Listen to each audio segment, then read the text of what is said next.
पास oxygen नहीं बची, bed नहीं बचे, वेंटिलेटर नहीं बचे। तो हमें यह सीखना है कि हम कोरोना को पहले से कैसे पहचान लें और वहीं पर रोक लें, ताकि हमें ऑक्सीजन की ज़रूरत ना पड़े, अस्पताल की ज़रूरत ना पड़े, वेंटिलेटर की ज़रूरत ना पड़े। इसमें सबसे इम्पोर्टेंट ये समझना है कि कोरोना जब आपके शरीर में चला जाता है अंदर, उसमें शुरू के 5 दिन में हल्का बुखार रहता है, पता भी नहीं चलता, 98, 99। 5 दिन तक बहुत धीमा धीमा बुखार रहता है। छठे दिन कोरोना आपकी घंटी बजाएगा बहुत ज़ोर से दरवाजे पे कि अब मैं आपके फेफड़ों में घुसने वाला हूँ, आप कर लो।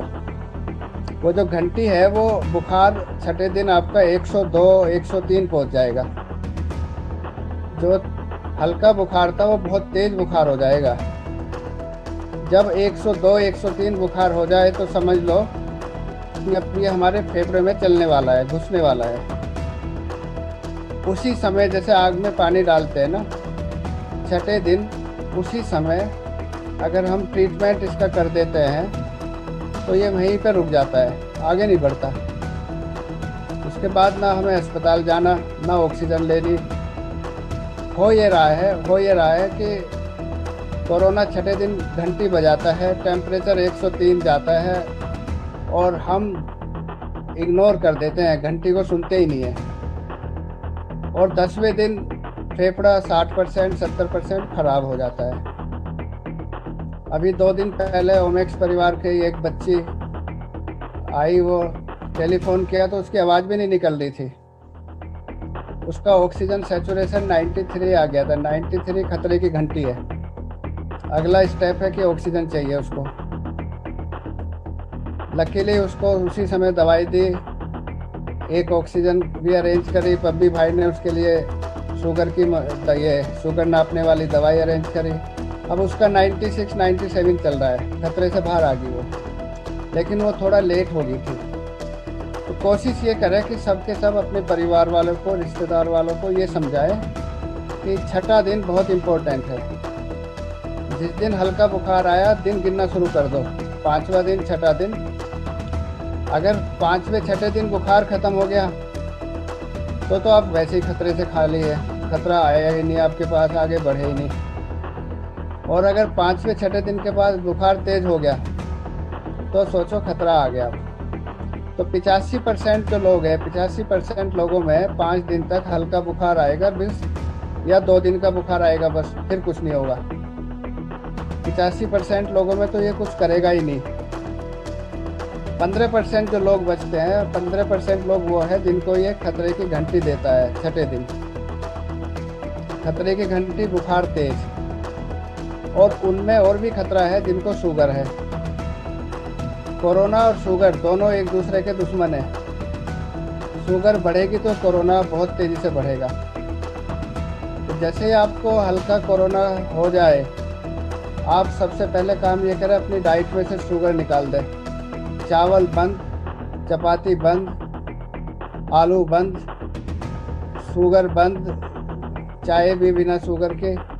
10 दिन तक बिल्कुल शुगर के हाथ ना लगाए। शुगर बढ़ेगी तो कोरोना बढ़ेगा। अब कोरोना के 2 रूप हैं। एक तो जैसे होता है कोबरा, सांप। कोबरा एक बार डंक मारता है और बस वहीं ख़त्म कर देता है। दूसरा है पाइथन, धीरे धीरे स्ट्रैंगुलेट करता है। तो आजकल 2 तरीके के कोरोना इंडिया में फैले हुए। छठे दिन पे बुखार 103 हुआ, 3 दिन के अंदर अंदर वो आपका 50% फेफड़ा खराब कर देगा। ये तो कोबरा वाला रूप है। 3 दिन में आपको वो 50% डैमेज कर देगा। दूसरा रूप यह है कि छठे दिन के बाद धीमे धीमे धीमे धीमे फेफड़ा खराब कर रहा है, आपको पता नहीं चलेगा। जैसे पाइथन धीरे धीरे धीरे धीरे स्ट्रैंगुलेट कर रहा है। तो छठे दिन के बाद आपको दोनों तरफ ध्यान रखना है कि अगर बुखार छठे दिन, 7वें दिन, 8वें दिन है तो सोचो ये डैमेज कर रहा है। जिनका बुखार 5 दिन के अंदर अंदर उतर गया, जैसे पब्बी का उतर गया, सुबह बात हो रही थी, जिनका 5 दिन में बुखार उतर गया वो तो बाहर हो गए इससे, खतरे से। और जिनका 5 दिन के बाद बुखार चल रहा है तो धीरे धीरे ये फेफड़ों को खराब कर रहा है। तो जितने भी आपके आसपास के लोग हैं जिनको 5 दिन से ज़्यादा बुखार हो गया, उनको आप मेरे से कनेक्ट करें और बहुत सिंपल इलाज है। एक 2-2, 3-3 दिन की दवा में वो सब ठीक हो जाएंगे। और जिनका 102, 103 पहुंच गया, उनको 1 हफ्ता 10 दिन दवाई खानी पड़ेगी बस। तो 2 रूप समझ लें, एक रूप है पाइथन वाला, एक रूप है कोबरा वाला। कोबरा वाला जो रूप है वो खतरनाक है, उसमें 1 दिन की देरी ना करें। 1 दिन की भी देर हो जाएगी, उसको 5वें 6ठे दिन पे ही हमें रोक देना है। अब इसको रोकते कैसे है ये समझ लें आप। इसको रोकने का जो तरीका है बहुत आसान है। मार्च और अप्रैल 2020 में हम लोगों ने एक रिसर्च टीम बनाई थी, उसमें बॉम्बे से भी एक डॉक्टर थे। तब ये नहीं पता था कि इसमें कौन सी दवा काम करेगी, किसी को नहीं पता था। अचानक हमारे पास 4 मरीज जिनकी डेथ हो चुकी थी, उनकी बॉडी से जब पोस्टमार्टम किया तो उनके फेफड़ों में जाके पता चला कि वहाँ पे खून के छोटे छोटे थक्के बन रहे थे फेफड़ों में। मरने के बाद पता चला पोस्टमार्टम में। तब ये समझ में आया कि अगर हम इस दवा स्टेरॉइड देंगे तो ये फेफड़ों को बर्बाद नहीं कर पाएगा, मार नहीं पाएगा कोरोना। तो जैसे ही स्टेरॉइड टेस्ट किया इंग्लैंड में, मार्च से लेकर जून तक 3 महीने में रिसर्च पूरी होगी, तो पता चला कि ये एक लाइफ सेविंग ड्रग है। ये स्टेरॉइड ऐसे है जैसे आग में पानी डाल देते हैं। तो स्टेरॉइड और ऑक्सीजन केवल 2 ही दवा है इसकी। बाकी जो रेमडेसिविर, प्लाज्मा थेरेपी, ये सब गलत है, किसी का कोई असर नहीं होता। सब जो है मार्केट में फैलाई हुई है डॉक्टर्स के द्वारा, दवाई कंपनी के द्वारा। केवल 2 दवा है, एक स्टेरॉइड जो मेड्रोल के नाम से आती है और दूसरा ऑक्सीजन। ऑक्सीजन पे भी ना जा पाए, हमें ये कोशिश करनी है। अगर मेड्रोल हम 6ठे दिन शुरू कर देते हैं या 7वें दिन शुरू कर देते हैं तो मैं लिख के देता हूँ पूरी दुनिया के सामने, ना तो किसी की डेथ होगी, एक भी मरीज मर नहीं सकता, और ना उसको ऑक्सीजन की ज़रूरत पड़ेगी। गलती हमसे ये हो रही है कि 6ठा दिन पहचान नहीं पा रहे, ना मरीजों को पता ना डॉक्टर्स को पता। 10वें दिन 12वें दिन आधे से ज़्यादा फेफड़ा खराब हो गया, फिर अस्पतालों में भी जगह नहीं। अगर हम 6ठा दिन पहचान लें, 6ठे दिन मेड्रोल दे दें, मैं इसको लिख के देता हूँ, आप मेरे को कहीं भी किसी भी कोर्ट में ले जाना, ना कोई डेथ हो सकती और ना कोई ऑक्सीजन की ज़रूरत पड़ेगी, ना अस्पतालों की ज़रूरत पड़ेगी। एक छोटा सा वायरस है बस। तो हमारे सारे जो मरीज़ है, ईश्वर की कृपा से हमारी जो टीम काम करती है, हम 6ठे दिन पे पहचान लेते हैं। और हमारी टीम में ऐसे ऐसे मरीज़ हैं जो पहले ठीक हो चुके हैं, वो दूसरों को हेल्प कर रहे हैं। रोज़ 5-6 मरीज़ों को लेकर आते हैं हमारे पास और टेलीफोन पे हम ठीक कर देते हैं। तो इसमें आप सब लोग भी इस चीज़ को सीख जाएं कि 6ठा दिन सबसे इम्पोर्टेंट है जान बचाने के लिए। 6ठे 7वें दिन केवल मेड्रोल है स्टेरॉइड। अब स्टेरॉइड जैसे ही शुरू करते हैं, आपके ग्रुप में बहुत सारे लोग सुन रहे होंगे जिन्होंने लिया है मेड्रोल लेते ही एक तो बुखार भाग जाता है, मेड्रोल लेते ही ऑक्सीजन का सैचुरेशन बहुत अच्छा हो जाता है। वो जो बच्ची थी 3 दिन पहले आई थी, आज 97 है, 3 दिन पहले 93 था। और स्टेरॉइड लेते ही अंदर की भूख भी नॉर्मल हो जाती है। तो स्टेरॉइड लेना 6ठे 7वें दिन ज़रूरी है। और स्टेरॉइड कितने दिन तक लेना है और किस खुराक में लेना, ये आपको डॉक्टर्स की सलाह लेनी पड़ेगी। इसमें ज़्यादातर ये वायरस हमारे शरीर में घुसने के 10 दिन तक रहता है बस जिंदा। 10 दिन बाद अगर हमारा टेस्ट पॉजिटिव आ रहा तो वो मरा हुआ वायरस है, जिंदा नहीं है। जब ये वायरस हमारे शरीर में घुसेगा 10 दिन में हमेशा कंप्लीट मर जाएगा ये, फिर जिंदा नहीं बचता। तो ज़्यादातर इलाज हम 10 दिन तक देते हैं। कुछ लोगों में 10 दिन से ज़्यादा ज़रूरत पड़ सकती है जिनके फेफड़े ज़्यादा ख़राब हो गए। 10 दिन बाद में हमारी बॉडी इसको मार के शरीर से बाहर निकाल देती है। अब इलाज को और अच्छी तरह से समझो। इसका इलाज इस तरीके से है जैसे कि घर में 10 कमरे बने हुए और एक कमरे के छोटे से हिस्से में आग लगी। अगर उस पर उसी समय हमने 1 बाल्टी पानी डाल दिया तो आग बुझ गई, और अगर हमने देखा नहीं है तो एक कमरे से दूसरे में, उस समय बाल्टी से पानी नहीं चलता, फिर तो आपको फायर ब्रिगेड बुलानी पड़ेगी। तो सबके साथ यही हो रहा है। जितने भी कोरोना के मरीज हैं, छठे दिन उनको पता नहीं चलता, 10वें दिन आग इतनी फैल जाती है फेफड़े गलने लगते हैं। तो आग में पानी डालने की जो दवा है वो है स्टेरॉइड, मेड्रोल के नाम से आती है इंडिया में। मेरी रिक्वेस्ट ये है कि 2-3 दिन में मेड्रोल जो है, मुझे जो लग रहा है वो इंडिया में ख़त्म हो जाएगी मार्केट से। ऐसा मुझे महसूस होने लगा कि जब भी अभी मैं मरीज़ को बोलता हूँ तो मिल ही नहीं रही कहीं पे। तो मेड्रोल सबसे सस्ती दवा है, महंगी नहीं है, 3-3, 4-4 रुपए की कुल आती है गोली। तो वो जो लोग इन्फेक्टेड है वो अपने घर में संभाल के रखें इस दवा को।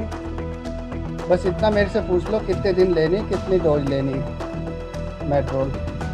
जिनको शुगर है उनकी शुगर की दवा जब तक ये इलाज चलेगा बढ़ानी पड़ेगी। अगर वो 1 गोली खा रहे तो हो सकता है उन्हें 2 गोली देनी पड़े बस। जब इलाज खत्म हो जाएगा शुगर वापस वहीं आ जाएगी जहाँ पहले थी।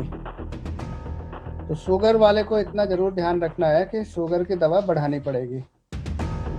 जिनको ब्लड प्रेशर है, इसमें ब्लड प्रेशर थोड़ा बढ़ सकता है तो ब्लड प्रेशर की दवा बहुत थोड़ी सी बढ़ानी पड़ती है बस। तो ओवरऑल जो इलाज है वो 10 दिन से लेकर 2 हफ्ते होगा ज़्यादा से ज़्यादा। छठे दिन में जिसका इलाज हो जाएगा वो खतरे से खाली, उसको खतरा नहीं आएगा बिल्कुल भी। जो जितना देर से आएगा, जो जितना लेट आएगा, उसका खतरा उतना ही ज़्यादा है। ऑक्सीजन सैचुरेशन अगर आपका 93 से नीचे है तो आप डेंजर लाइन से, पानी ऊपर चला गया बाढ़ का जैसे होता है ना, आप खतरे में आ गए। 93 से नीचे मत आने दो। 93 से ऊपर रखने के लिए उपाय यह है कि समय पे मेड्रोल शुरू कर दो। इसमें जो सवाल यह है कि इतनी सारी डेथ क्यों हो रही, क्योंकि मरीजों को ये पता ही नहीं है कि हमारा दिन कौन सा है। मरीजों को ये पता ही नहीं कि हमारे फेफड़ों में पहुंच गया नहीं पहुंच गया। मरीजों को ये पता ही नहीं है कि फेफड़ों में पहुंच गया तो कितना फेफड़ा ख़राब हो गया हमारा। मरीजों को ये पता ही नहीं है कि दवा कौन सी लेनी है। सारे के सारे डॉक्टर्स ने 15-15 लिस्ट बना दी दवाइयों की, और वो दवाइयाँ एक डॉक्टर दूसरे को कट एंड पेस्ट चल रहा। वो नर्सों को पकड़ा देते हैं, डॉक्टर मरीज़ के पास भी नहीं आता, टेलीफोन किया, नर्स ने वो दवाई दे दी। अब उनमें एक भी दवा काम की नहीं है। उनसे पेट और ख़राब हो रहा है, किडनी ख़राब हो रही। तो इसमें क्या हो गया कि अंधविश्वास सबसे तेज़ी से फैलता है। अंधविश्वास में ये रेमडेसिविर जो है दुनिया में बंद है दवा। WHO ने कह दिया इसको नहीं दे सकते, लिख के दे दिया सितंबर 2020 में। और हमारे इंडिया में इसका 1-1 लाख में ब्लैक हो रही, जिसका कोई फ़ायदा नहीं है। तो अंधविश्वास ज़्यादा तेज़ी से फैलता है, और अंधविश्वास ने हमारे जो है ना 1/3 बीमारी को बढ़ा दिया। इतने मरीज अस्पतालों में ना होते अगर ये अंधविश्वास ना होता। अब 2-3 दिन से मैंने देखा कि डॉक्टर्स की टीम सब आके अखबारों में बता रहे हैं कि भाई ये रेमडेसिविर का कोई फ़ायदा नहीं है। लेकिन अब अंधविश्वास इतना फैल गया, उसको दूर करने में बहुत मेहनत करनी पड़ेगी। Can coronavirus re-infect the patient after earlier infection and recovery? Yes, after 6 months आराम से। जो एंटीबॉडी बनती है 6 महीने बाद ख़त्म हो सकती है, कुछ लोगों में 1 साल तक चलती है।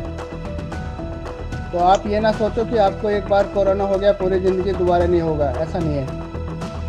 6 महीने 1 साल बच सकते हैं बस आप। सर एक और क्वेश्चन है, somebody who is infected and positive after recovery, how many days he/she can get vaccinated?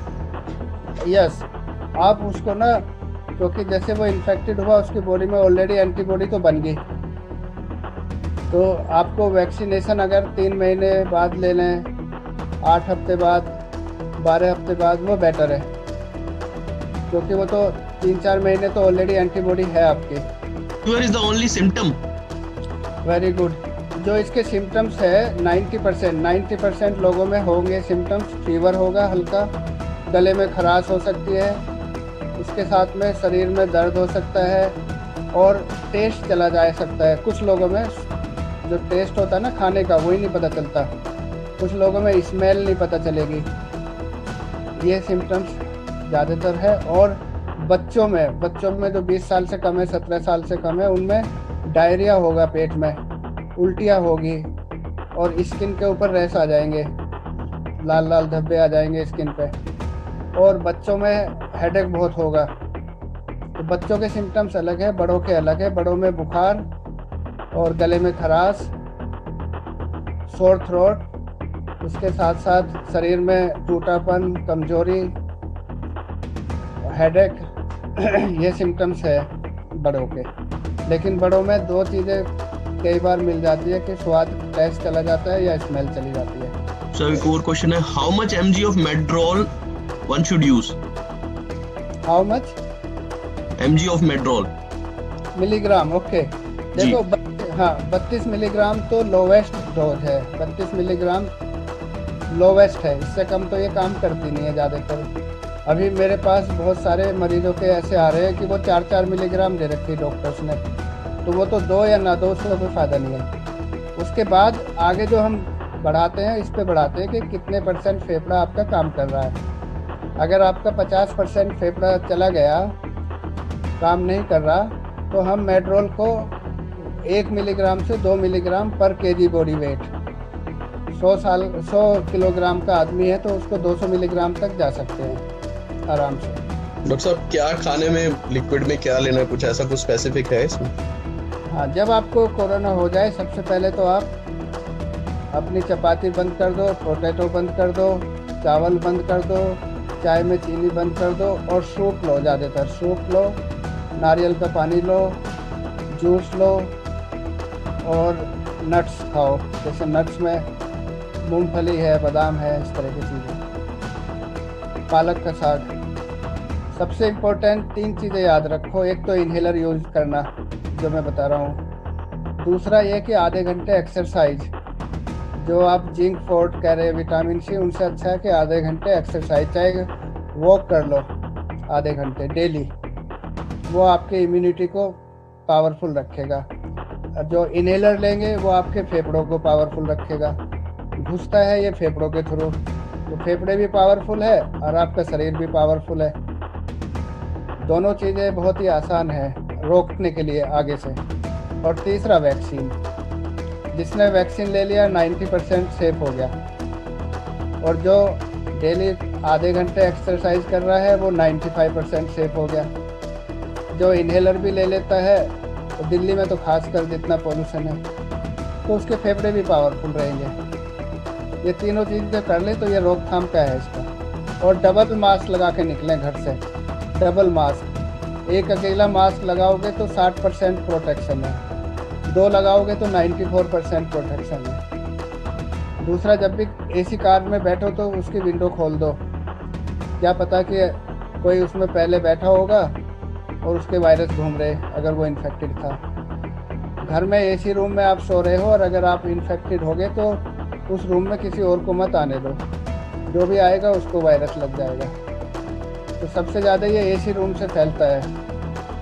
AC room में हम हवा को अंदर अंदर फैलाते रहते हैं। रात भर में कोई भी आदमी इन्फेक्टेड है वो कम से कम 1 लाख वायरस निकाल देता है सांस के थ्रू। कोई इन्फेक्टेड आदमी है, लिफ्ट में जा रहा है, वो 1000-2000 वायरस छोड़ जाएगा लिफ्ट में। आप घुसेंगे आपको एकदम लग जाएगा।